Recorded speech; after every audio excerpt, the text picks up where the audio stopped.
Hello and welcome back to Goswick Lane. I think we're going to change the name of this podcast. It's still going to be on Goswick Lane. We're working on getting this specific show on. Hey, let's introduce Louis Castanon real quick. Louis Castanon. Look at that shirt. Repping today. He's repping today. So I think we're going to try to get this thing on iTunes where you can listen to it in your car, iTunes, Spotify, Pandora, all that stuff. That's in the works. Yes. And actually, the name of this show is going to be, y'all let us know what you think. Big Head on Goswick Lane. I like it. Is what we're thinking. Put in the comments down below if you like that. If you're not, if you think Big Head is just a term that makes his head get bigger, I don't know. But today we got Louis Castanon on the show. I've known Louis for 4 or 5 years. How long have you known Louis, Genty? Long time. Long time. Mm-hmm. Long time. I think we met at the airport and we were both like Yeah. migrating. Yeah. We had different terminals. And Yeah. If you haven't heard Louis's story about coming to America, it's on one of our other channels called The Uncomfortable Truth. Really spectacular stuff there. So you can find him on that show. But Louis is a custom home builder, spec home builder. And so today we're going to talk about why he thinks the market is crashing and that the whole world's going to fall apart. Right? Pretty much. That's the data that he gave us before the show. Okay. Can you back up that data? Cannot. Okay. Okay. That was a joke. Apparently you don't think the market's crashing. I do not think it's going to crash. And I think there's, I guess, some TikTok experts that are trying to get people to hold off on buying homes, building, investing, and it's creating like a false sense where people are like kind of holding off, waiting on interest, to go back down or materials to go back down. And I think they're just giving people like a false hope. I mean, a lot of people I hear that I come across and you come across a lot of people, the biggest thing is that, hey, I'm waiting on the market to crash. Those people that are, because they're watching these social media platforms and it's not gonna crash. It may crash in somebody's head. Like the perception is real to people. It may allow you to get some deals because people think the market's going to crash. And so in their head, they're like, I got to dump this property for cheap. Right. That may happen. But it's like a self-fulfilling prophecy of like, it's so built up in my head that I think it's going to crash that it did crash. Like I made it crash in my head. And I do think if millions of people do that, then you do have a downturn. Well, I personally hate the term market crashing. Yeah, I hate it. And my market could crash tomorrow. Your market could crash tomorrow. Your own market, if you lost your job. Yeah. How do you afford your house? Well, now your own market crashed. My home economics are crashed. Yeah, but we wanna pile that up like as a whole, and I don't think that it's gonna happen anytime. Well, and if you work hard, it doesn't matter what's going on around you. A lot of times I tune out a lot of that, and I know you do too, because people ask, is new construction good, doing good right now? I'm like, yeah, all the builders that I know, they're building. They're not stopping. They may be building for themselves, for rental property. It may, customs, whatever it may be. If you stay busy and the perception is that it is, I saw a lot of people miss the market. Mm-hmm. Come too high. They're going to miss it again. You're going to miss it again. Yeah. So do what you want to do now. It's like during COVID, I was approached by Longview News Journal, and they were like, why are you building houses? Like, we're seeing that you're pulling these permits to build in Longview. Do you not see what's going on around you? People are dying. People are losing their jobs. And my response to them was like, yeah, I get that. There's a lot of people that aren't working. There's a lot of people that's been laid off. But there's also a lot of people that are still working. That moving in and out of the area. Mm-hmm. Yeah. Things still have to move. Yeah. You always need a place to live. Right. You always need a place to live, and the movers and shakers are going to be the ones that provide that. I've read some stuff for what the future of real estate is going to look like, and I don't know how true this is going to be. Nobody knows the daggone future, but what some experts are saying is that home ownership is possibly going to be unattainable for most people. It's going to be the investors. Because right now, investment companies, I don't remember the stats, but investment companies own 20 to 25% of the investors in investment companies own 20 to 25% of the housing market, houses right now. Check me on that. I think it's close. In the future, that may be like 60 to 65% in the next 20 to 30 years. So it's going to put, if you want to start, regardless of where the market is right now, you better start because these big conglomerates are getting involved. Right. And like you saw Zillow over the past couple of years. They fell out, but that was a worrisome. Zillow was a worrisome deal, especially for a lot of realtors. You know, a lot of realtors that I know around here weren't backing them. Yeah. Weren't backing that, you know, because you can buy leads through Zillow Realtor, all that. I always direct people to They were buying up crazy amounts of houses, right? Zillow, BlackRock is another one, billions and billions dollar investment firm. So now's the time. And if we're waiting, I think versus just waiting, get to the reason why you're waiting, and then evaluate like what's going on in your head. Because like you were saying earlier, you tune that noise out. Tune out that negative noise, because all it does is bring you down. You know, if you work hard enough and you're efficient in what you do, eventually you're going to be successful. You're going to find an avenue to do that. So let's talk about. But I think that's when finding an experienced realtor comes into play. Someone that can actually educate you and show you the pros and the cons, right? Because there's pros and cons to everything. Yeah. Buying. I get calls all the time like, should I buy a spec house or build a custom? So, I mean, there's pros and cons to everything, right? So I think that's when finding someone that's experienced, that knows the market, that knows the area, that knows what they're talking about. I think that plays a big part, you know. And so what do you say when somebody calls you, should I buy a spec house or should I build a custom? What's your pros and cons for that? Timeline. Okay. Honestly. Well, what's your timeline? How soon are you looking to move into a new house? And 99% of the time they're like yesterday. How long does it take for you to build a spec house, like right now? A spec house, about 6 or 7 months. Custom? About a year. That's what I figured. Yeah. So spec house, we're looking at like a 3.2 or 4.2, 4.5, maybe something like that. 1,800 to 2,500 square feet is kind of your box there. Yeah, 6 or 7 months, and on a custom, then you're probably looking at double the time. Why does it take 5-6 more months to build a custom home versus a spec house? Well, you're dealing with the client directly at that time. So a lot of times is you get like, well, it's time to pick out fixtures. Okay, and then they shop multiple stores to try to find something that they really like or the best deal. A lot more time involved. They have to talk to their husbands. They have to talk to their wife. They have to show their mom, do they like this? You know, so I just think there's just a lot of time that goes into a custom home. When I build a spec house, I just kind of already know going into it what I'm going to put, what kind of appliances I'm going to use, what kind of flooring, the color, the exterior style. So you can go ahead and have all that material on the ground before, because you know what you have a vision, whereas the custom homes, they don't have a vision. Yeah, you might have a customer that only wants arched windows. When on a spec house, I'm gonna buy what I can get my hands on quicker. Yeah.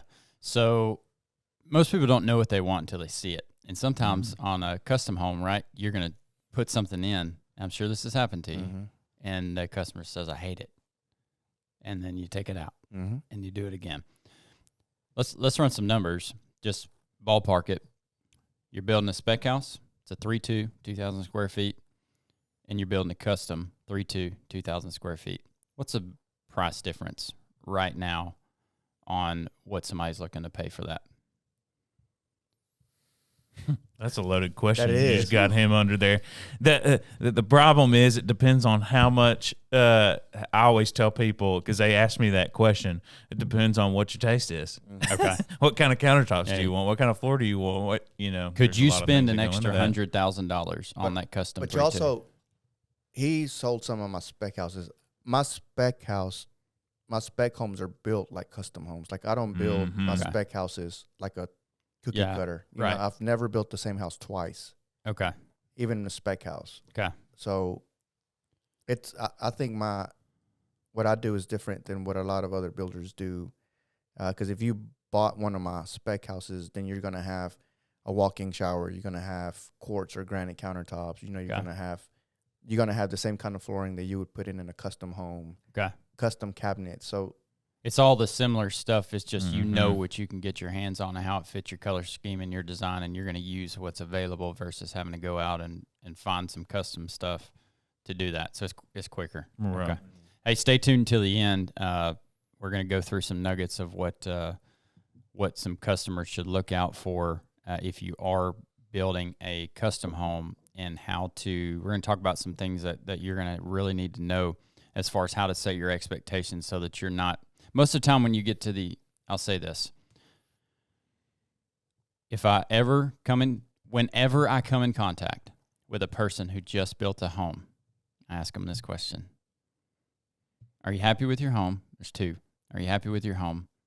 And would you use your builder again? And do you know what 90% of them say?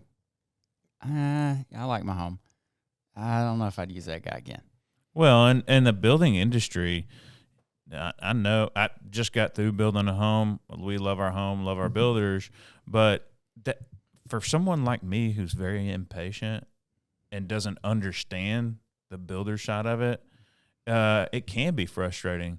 And I think that a lot of times builders, they don't have time to kind of get out, hey, look, this is going to be our timeline. This could happen, and it could really slow the process up. I know COVID probably slowed everybody up, Windows. Mm-hmm. well, I think when people come to me to build a house, they are either living in an apartment or duplex, or they have downsized tremendously because they took advantage of how good the market was and they were able to capitalize on selling. Yeah. So they're already, they're going from a 5-bedroom home to a 2-bedroom duplex, and they're already stressed. They're already, trying to find a builder, trying to get the floor plans drawn up. So by the time they get to us, they're already stressed. Mm-hmm. They're anxious and ready. You've gone over to get out. That was me. Gone over plans like 10 times. I told my wife, I'm tired of messing with these plans. Just let's go, Don't change anything else. But yeah. So then, you say, okay, well, we can be done between 10 to 12 months. Doesn't seem like a long time, but when you're crammed into a 2-bedroom house and you've got 5 kids and 2 dogs and a cat and a maid, and that's a long time, Bro, I don't have the maid though. No, me either. I need to talk to you about that. I think maybe he just said that because he got one. I don't know. My wife and I remodeled our master bedroom. here's my card. Oh, thank you. My wife and I remodeled our master bedroom last year sometime, and it was about a 2.5 month process. We were still living there. You're moving stuff in, moving stuff out, demoing stuff, throwing it out the window. We moved our bed in the living room. No privacy. Kids, like, you're at the mercy of your kids and setting consistent bedtimes to get them out of your space. But we didn't have a space, and it was we were okay, but it was not fun. That's another thing too that you brought up is remodeling. When a lot of people that couldn't sell the homes, during the when the market was, I guess, on fire. Now they want to get, well, we're staying here, we're going to remodel where we're living. And that's another thing too, is they're living there and then they're wanting you to rip out the kitchen and put a new one in. So do they eat out every day, or do we set up a stove in the corner? Like, how do we continue to where they can still have the normal bedtime routines and the dinners and all that stuff too? But I think back to what he was saying is like the expectation. By the time they get to us, they're already frazzled. Mm-hmm. Yeah. So how do you set those expectations? Because I'm sure you've gone both ways. In the beginning, when you're starting this out, right? You don't know what you don't know, unless you have an experienced builder with you who's telling you, hey, be prepared for this with your customer. Be prepared for this. This is going to happen, all these things. So I'm sure you've had some moments where some things come up that you weren't able to prepare your customer for, and I'm sure you've learned from that. And now how are you preparing your client in the beginning What are you gonna tell me? Hey, dude, I'm saying, Lewis, build me a house. I want a 4.3, 2,500 square feet. I already got my land. How long is it gonna take? What do I need to know? Well, before we even get that far, I always want to meet with people and make sure that I'm going to be the right fit for what you're looking for. Okay. You know, because you're entering a 12-month relationship. Yeah. It's a long time. Yeah, with the customers. I mean, that's constant, everyday communication, and I think a lot of customers have the idea too, where they like they want to see you there every day. They want to see somebody there every day working. They want to see people, traffic. And it's not in construction. It's not feasible to do that. So especially if you're waiting on a paint color or something like that, or windows, or there's Yeah. only so much you can do, right? But always meet my potential clients first, and we sit down and we just talk. Yeah. What would make you say, I don't feel like I'm the right fit for you?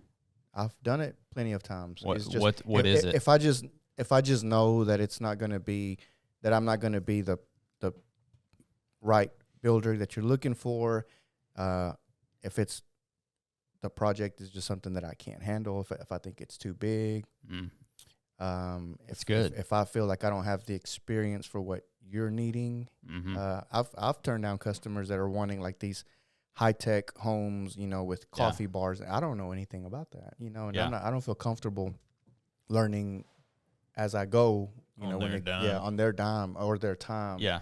So I think just interviewing the contractor or the builder first and make sure that it's going to, you know. Have you ever had a client come in and you were like, you knew from the start, I'm not taking this, like they were going to be too much? Mm-hmm. Yeah. Let me tell you what I would do. I would give each prospective client a psychological evaluation. I don't know if they would take it, but man, it might make your life a lot easier, or maybe like an Enneagram test or something like that to see what are some, how, if you know their personality on a different level, you'll understand how they're going to react to certain situations. And I'm looking for the customer who's going to be like, Shane, I know this is not what we discussed. I know people make mistakes. Can you fix it? Yes, I can fix it. Okay, we'll get it fixed. Okay, great. I like that. Let's move forward. Versus having a 2-year-old tantrum meltdown, and I know that probably happens because you have, as a person waiting on this new dream, you have these expectations of everything's got to be perfect. Some people do. And we usually meet 3 or 4 times before we even get a contract in place. Okay. You know, so it's not just like, hey, let's go have coffee, let's talk about it. Oh, okay, we're gonna hire you. No, it's a process, you know, that go. And I've known people that are like, hey, I want you to build my house. Okay, and like they're coming into it like, we want to hire you. We don't want to interview. Yeah, you know, they're gonna hire you. That's different. A lot of something else that's changing too is you're starting to have a lot of builders and contractors that are no longer bidding homes. Like, I don't bid houses. So are we doing a cost plus? Is that what's going on? Mm-hmm. Yeah, but also it's just the time that it takes to get a bid back. So that's one of the questions too, is like, well, how many people how many contractors, builders are you looking at? Well, we're talking to you and 3 other guys. Well, you know, if you're looking for the lowest bid, it's not going to be me. It's also not going to be the highest, but the house you're going to be happy with it. Mm-hmm. You're going to be happy with the price. Well, and you don't want to go with the lowest price anyways. No, but it happens. So a lot of contractors are like that too, because especially in East Texas, the community is tight. You know, there's builder association, most builders are a part of, and we communicate, we talk, we meet, we have events, and there's been times when they're like, dude, you're bidding that house for that lady? Oh, she wants me to bid it too.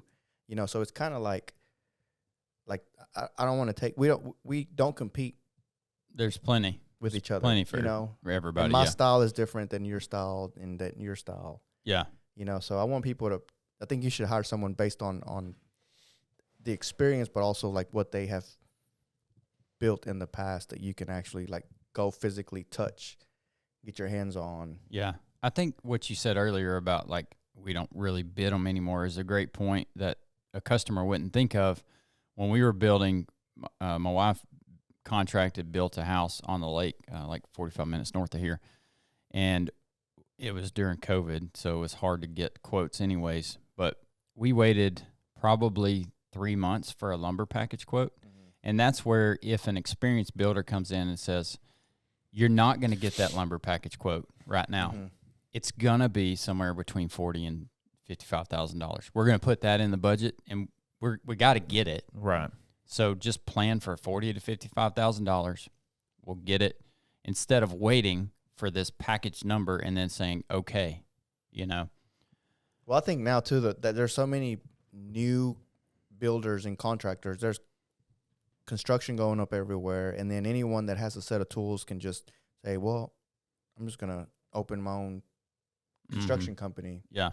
You know, so what's happening is that they're kind of taking the fun and the excitement of what real estate used to be when I started out years ago, than kind of how it is now. Now it's just more of a let's get the homes, let's pump them out. Yeah. You know, without the I guess without the, I don't even know what word to, like the You're talking about craftsmanship. yeah, Right. exactly. It's just like I'm sure where part of where you become fulfilled from what you do is the creativity that you provide during the process.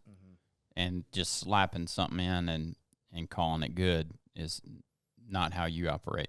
Well, and he likes different stuff. I can tell you that from selling a couple properties from him. He doesn't want the normal everyday stuff. He wants to be different, stand out. And you can tell from his properties. Yeah. You can absolutely tell. All right. Here's the nugget. We're ending the show, but don't tune out yet. Give me a few things that customers need to know. If I'm going to build a custom home and we're going to get towards the end or whatever, some things that I wouldn't expect, but hit me with some nuggets of what to be prepared for. if you have a budget set in place, in mind, you have it written on your wall, just know that you're going to go over it. Why I is will that? repeat that, and I stuttered because I went over. How much did you go over, percentage-wise? Woo! It was a lot. You think you went 15% over your original budget? I think most of about what 10. I've seen is probably 10 to 20%. Okay. So get all your numbers, lay them out. If your number is $350,000, just go ahead and plan to spend $385,000. And don't another expectation too is don't expect your builder or your contractor to be there on site every single day. I know that that's a misconception. I hear that from a lot of people. A lot of people think that. I actually, thought that before I started building, didn't understand that. So I think that that's some really good content, some really good things to go off of so that people aren't as frustrated with the process. How often are you checking on the job? What are your expectations of your subs? Like, you're not going to be there every day. We've got that expectation set.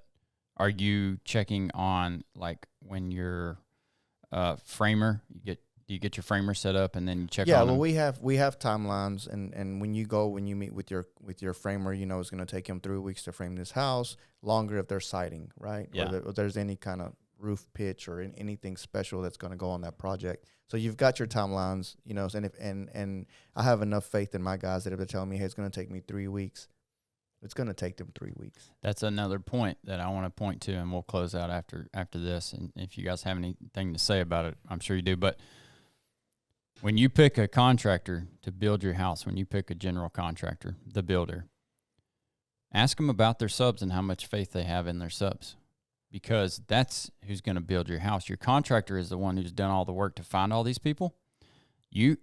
And most of the times, you may have to go through 4, 5, 6, 10 subs before you find a good one. That's all the work that Lewis has put in to making sure that this process runs smoothly. And he's got to a point to where he's not going to put somebody on your job that he doesn't trust. Right. So ask about subs. Do you have good subs? Do you have confidence in them? And if there's hesitation there,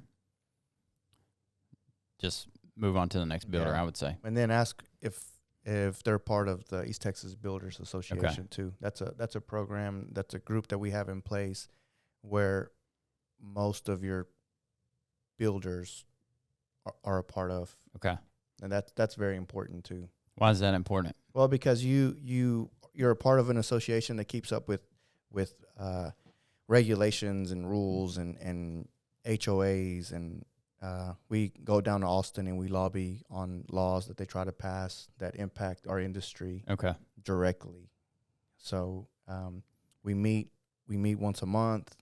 There's board of directors, and we talk about the latest construction trends and the market and what it's doing and what we're seeing and what they're seeing and what Austin is doing and what Dallas is doing, what's going on in Tyler. And we just try to continue to educate ourselves. That's awesome. With what's happening. All right, that's going to wrap up the show today. If you have enjoyed this content with Lewis, hit that like, share, subscribe at the bottom, mainly that subscribe. If you feel like this is valuable content and you want to see more of it, for sure hit that subscribe. Also, if you have questions for Lewis, throw them down in the comments and we'll get them back on the show to answer those specific questions. I'm sure there's a lot more stuff we can talk about. I'd love to talk about like codes and Longview City and get it. Well, we're definitely gonna have Mr. Castanon back on. We got a bunch of content to talk about. Yeah, lots of things to keep fresh in people's mind. And if you're looking for a realtor, or a builder, realtor combo, realtor and builder. If you want to start a podcast, you can call me. Yeah. Hey, appreciate you joining us today. Remember, love God, love others, and let your work reflect that. We'll catch you on the next one.